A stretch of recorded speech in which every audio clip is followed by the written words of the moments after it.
ઓરિસ્સાથી 17 લાખનો ગાંજો લઈને આવી રહેલા બે શખ્સોને કાલુપુર રેલવે સ્ટેશન પરથી ઝડપી લેવામાં આવ્યા છે। કાલુપુર રેલવે સ્ટેશન પર પૂરી ગાંધીધામ ટ્રેન પહોંચી ત્યારે રેલવે એસઓજીનો સ્ટાફ ટ્રેનમાંથી ઉતરી રહેલા શંકાસ્પદ પેસેન્જરો પર નજર રાખી રહ્યા હતા ત્યારે બે યુવકો બે મોટા થેલા લઈને બહાર નીકળતા હોવાથી પોલીસે તેમને રોકાવીને તપાસ કરતા તેમાંથી 17 લાખની કિંમતનો 34 કિલો ગાંજો મળી આવ્યો હતો।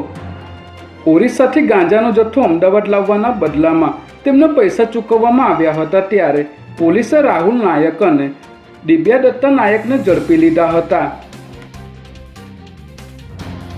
ગાંધીનગરમાં એનઆરઆઈના ઘરમાંથી 1 કરોડથી પણ વધુની ચોરી કરનાર રીઢા ચોરની નારોલ પોલીસે ધરપકડ કરી છે। તાજેતરમાં ગાંધીનગરમાં સેક્ટર 2માં રહેતા એનઆરઆઈના ઘરમાંથી સોના ચાંદીના દાગીના $ડોલર સહિત 1 કરોડથી વધુની ચોરી થઈ હતી ત્યારે નારોલ પોલીસે પેટ્રોલિંગ દરમિયાન આ ચોરીને અંજામ આપનારા માલાભાઈ દેવી પૂજકને ઝડપી લીધો હતો। પોલીસે પૂછપરછ કરતા તેણે ગાંધીનગરમાં પરેશભાઈના ઘરમાંથી ચોરી કરી હોવાનું કબૂલ્યું હતું ત્યારે પોલીસે આરોપી પાસેથી 1 કરોડથી વધુનો મુદ્દામાલ કબજે કર્યો છે।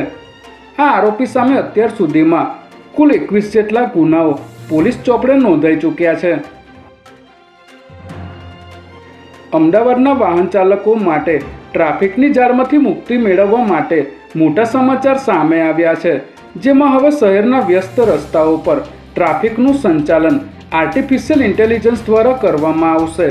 મ્યુનિસિપલ કોર્પોરેશન અને ટ્રાફિક પોલીસ દ્વારા એડેપ્ટિવ ટ્રાફિક કંટ્રોલ સિસ્ટમ અમલમાં મૂકવામાં આવી છે।